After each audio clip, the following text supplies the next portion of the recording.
ठीक है बच्चों, अभी ध्यान दो। अब देखो नेक्स्ट कंसेप्ट क्या पता है आपको। नेक्स्ट है moment of inertia of a disc. हमने रिंग का पढ़ लिया, कितना था उसका mr²। अभी फाइंड करना है डिस्क का। अब देखो रिंग का जो था वो आसान था, डिस्क का जो था टफ है। क्यों? क्योंकि इसमें आपको डिराइव करना है। टफ मतलब टफ नहीं, आसान ही है, बस उसका एक प्रॉपर मेथड रहना चाहिए। उसमें एक कंफ्यूजन है कि सब वो एरिया में वो 2πr dr पुट करते वो कहाँ से आता है, बस बाकी सब कुछ सबको समझ में आता है। बस वो एक ही कंफ्यूजन है कि वो 2πr dr कहाँ से आता है। वो पढ़ लेते एक बार, ध्यान दो कैसे करेंगे। देखो moment of inertia of disc find करना है, और एक और इंपॉर्टेंट चीज़ इसमें ये है कि moment of inertia of a uniform disc. यानी यूनिफॉर्म मतलब क्या होता है, आप लोगों ने पता है बचपन में जब आप स्कूल जाया करते थे तो स्कूल में क्या बोलते थे सर लोग कि यूनिफॉर्म पहन के आएगा। यूनिफॉर्म मतलब क्या होता है? यूनिफॉर्म मतलब ये होता है कि सब जितने भी बच्चे आए हैं वो सब कैसे लगे, सेम लगे। ताकि क्यों, सबका ड्रेस सेम होगा तो सबके कैसे दिखेंगे, सेम दिखेंगे। तो आपको क्या फाइंड करना है, moment of inertia of uniform disc. तो सर जो इसमें यूनिफॉर्म है उसका मतलब क्या है, उसका मतलब ये है कि इसमें जो पार्टिकल्स जो भी यहाँ पर है ना, सबके सब यूनिफॉर्म हो, यानी सबका मास डेंसिटी क्या हो, सेम हो। अगर आपसे पूछे what is meaning of uniform, ऐसे बोलेंगे ना यूनिफॉर्म डिस्क क्या होता है बताओ जरा। तो क्या बोलना है आपको, जो यूनिफॉर्म डिस्क है उसका मतलब ये होता है कि सबका क्या बोलते हैं इसको, सरफेस मास डेंसिटी। क्या बोलते हैं?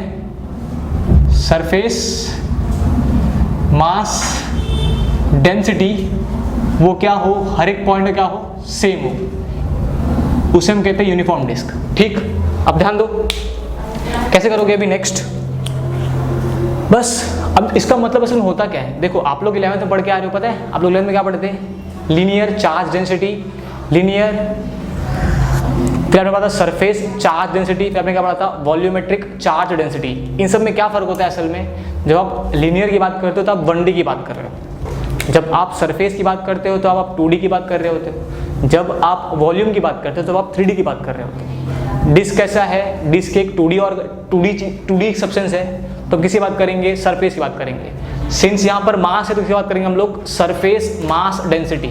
समझ आइए पॉइंट। तो सरफेस मास डेंसिटी आपको निकालना है, उसका फॉर्मूला क्या हो जाएगा, surface mass density is equal to mass upon area. समझ आए इतना पॉइंट। अब ये डिस्क है, आपको इस डिस्क का फाइंड करना है, फाइंड करते हैं। तो इसका जो एरिया है वो कितना है, लेट्स से इसका जो डिस्क है, डिस्क का मास कितना है, बड़ो M, और जो दूरी है यहाँ से लेके यहाँ तक वो क्या है, बड़ो R। तो what is area of a circle, πr² होता है, पता है एरिया, वही पुट करना है यहाँ पर। तो क्या हो जाएगा, M अपॉन πr²। तो यहाँ से आपको M क्या मिलेगा, आपको M मिलेगा, M is equal to sigma, नहीं इसको ऐसे रखो, M मत फाइट करो, ऐसे छोड़ दो ऐसे। ये किसका मिल गया आपको, ये आपको पूरे डिस्क का मिल गया। अब क्या करना है पता है आपको, अब जैसे देखो, अब ये डिस्क है, सब जो मैंने पहना ना ऐसे, ये जो कड़ा पहना है, लेट्स से इसको क्या करोगे आप लोग, लेट्स से कंसिडर कि ये डिस्क है, ठीक है, समझो डिस्क है, रिंग दिख रहा है बट सबको इसको डिस्क मान के चलो। अगर ये पूरा भरा होता तो अभी इसका रेडियस थोड़ा बड़ा है, अगर मुझे इसको एक भरना है यहाँ पर तो मुझे इससे छोटा रिंग लेके आना पड़ेगा जो क्या हो, इसके रेडियस थोड़ा सा कम हो, तो ये और ऐसे भरा हुआ दिखेगा। मतलब कैसा देखो, लेट्स से अगर एक मैंने आपको डिस्क ड्रॉ किया ऐसा, ऐसे समझे, ये रिंग ही है, समझो ये रिंग में ड्रॉ कर दिया, रिंग ड्रॉ कर दिया। अब मुझे इसको डिस्क बनाना तो क्या करना पड़ेगा मुझे, एक अगर रिंग को मुझे डिस्क बनाना है तो क्या करना पड़ेगा, मुझे क्या करना पड़ेगा, एक और इससे थोड़ा छोटा रेडियस लेके आना पड़ेगा, ऐसा एक चीज़, फिर इससे थोड़ा और छोटा लेके आओगे, फिर इससे थोड़ा और छोटा लेके आओ। ऐसे से क्या देखोगे आप लोग कि जो डिस्क बनेगी आपकी, आप ऐसे कह सकते हो कि disc is made up of number of rings. समझ में आया, जिसका रेडियस डिफरेंट है, समझ में आया ये पॉइंट। तो जो आपका डिस्क बना हुआ है वो बहुत सारे रिंग से मिलके बना हुआ है, ऐसा आप कह सकते हो। तो क्या कहोगे इसको, तो ध्यान दो, तो हमें क्या करना है, हमें भी सेम वही करना है कि लेट्स से जो आपका डिस्क है ना यहाँ पर, उस डिस्क का हमें एक छोटा सा एलिमेंट कट करना है। इसका मास कितना होगा, इसका मास होगा dm, और जो इसका थिकनेस होगा वो कितना होगा, वो होगा dr। कितना होगा वो, ये जो थिकनेस है, थिकनेस वो कितना है असल में, वो है dr। ये जो दूरी है, ये दूरी कितनी हो जाएगी, ये हो जाएगी स्मॉल r, और जो ये दूरी है बड़ी वाली की वो कितनी है, वो है बड़ो R। जो ये दूरी है वो कितनी है, दिस इज कैपिटल R। इतना क्लियर हुआ गाँव वालों सबको, गाँव वालों को क्लियर हो इतना? हाँ बस ध्यान दो अभी। ये आर बड़ो आर छोटो आर हो गया, ये बड़ो आर हो गया। छोटो आर क्या है? छोटो आर आपने जो एक डिस्क पोर्शन कट किया है उसका डिस्टेंस है एक्सिस से, और बड़ो आर क्या है? जब आपका डिस्क पूरा हुआ करता था तो उसकी दूरी कितनी थी, वो बड़ो आर है। ठीक है, नेक्स्ट क्या करोगे? नेक्स्ट सेम करना है। आपने क्या पढ़ा है कि सरफेस मास डेंसिटी सबका सेम है, यानी जो आपने डिस्क कट किया है इसका और इसका दोनों का सरफेस मास डेंसिटी सेम होगा, बस वही सेम करना है। अब लिख दो उसके लिए।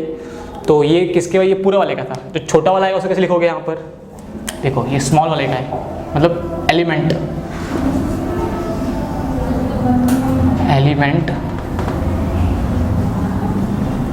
अभी क्या बोलोगे? कटेड पोर्शन की बात हो रही है अभी। ठीक है, तो क्या हो जाएगा? सिग्मा कितना हो जाएगा उसका भी क्या आएगा?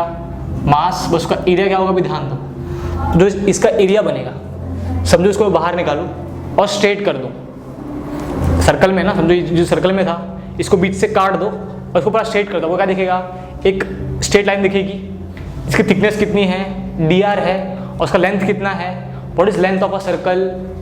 सर्कल लेंथ क्या होता है आपको पता है आप लोगों को? उसे कहते हैं सर्कम्फरेंस, जो कि कितना होता है? 2πr। Length of circle is known as circumference, जिसे हम कितना बोलते हैं? 2πr बोलते हैं, where r is radius of circle. तो r कितना है इसका? छोटो r है, तो लिखो यहाँ पर जो इसका एरिया आएगा, एरिया कितना आ जाएगा? एरिया क्या होता है असल में? लेंथ इंटू ब्रेथ होता है। लेंथ कितनी है? सर्कम्फरेंस के इक्वल। क्या बोलोगे इसको? 2π छोटो r, और ब्रेथ कितना है? जो उसका थिकनेस है उसका ब्रेथ बन जाएगा, जो कि आ जाएगा dr। तो एरिया कितना आ जाएगा?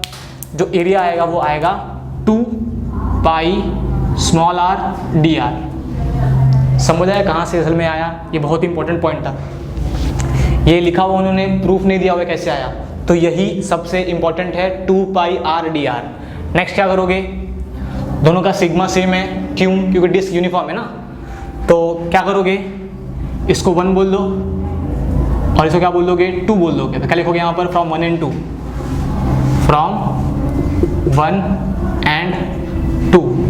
दोनों का लेफ्ट हैंड साइड सेम है, दोनों का राइट हैंड साइड भी सेम होगा, तो सेम कर दो। तो क्या बोलोगे? m/π बड़ो r square is equal to dm/2πr dr। क्या करोगे यहाँ से? Pi by what you will get here? dm क्या मिलेगा आपको?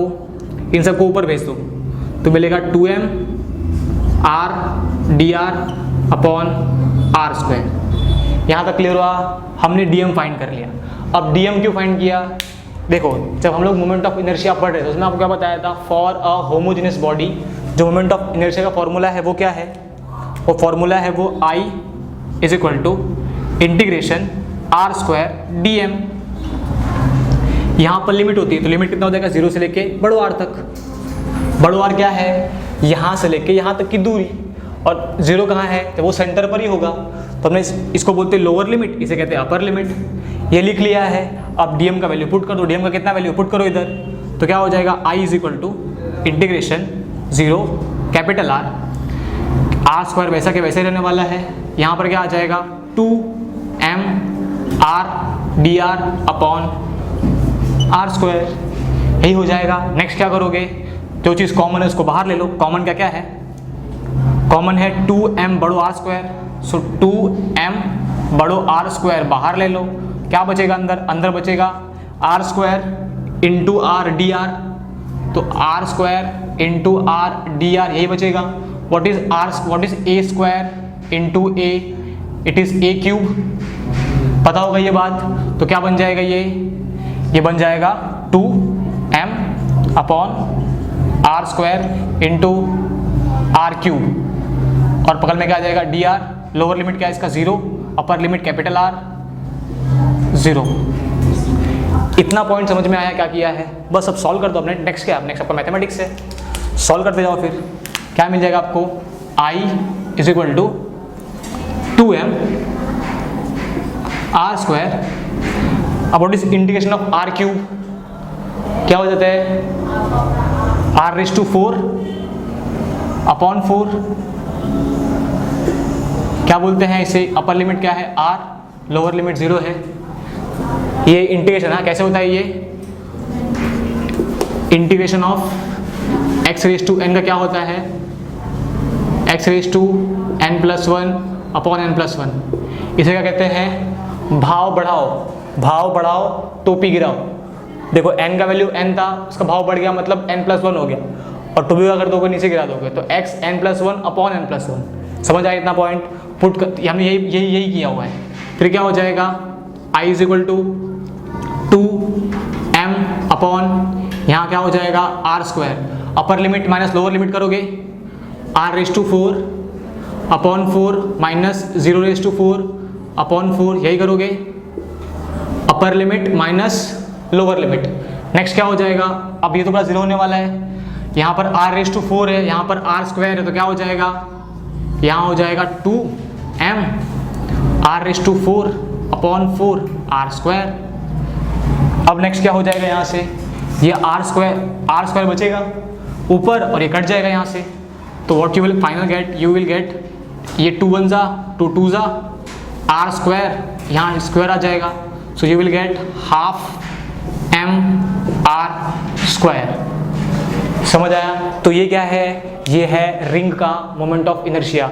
तो आपसे पूछे what is moment of inertia of a ring of a disc by centroidal axis, तो क्या बोलोगे, you will get it as half m r²। इतना क्लियर होगा बोलो? अभी किसका इक्वल है, आपको पता था ये आई ऑफ डिस्क है, आई ऑफ रिंग कितना था, रिंग था m r²। तो क्या आप क्या बोल सकते हो कि जो डिस्क है वो रिंग का कितना है, हाफ है, ऐसा भी कर सकते हो। तो आपसे अगर ऐसा पूछ ले, show that moment of inertia of a centroidal axis of a disc is half the moment of inertia of a centroidal axis of a ring, तो आपको ऐसे शो करना है। समझ आया? और वो मार्क्स पे डिपेंड करता है। अगर 3 मार्क्स का क्वेश्चन आया तो आपको दोनों प्रूफ करना पड़ेगा, फिर रिलेशन दिखाना पड़ेगा। अगर 2 मार्क्स का आया तो लिखना है we know that moment of inertia of a disc is half m r², moment of inertia of a ring is m r² from 1 and 2। आप ऐसे दिखा सकते हो। इतना क्लियर हुआ? देख लो ये पूरा पॉइंट, ये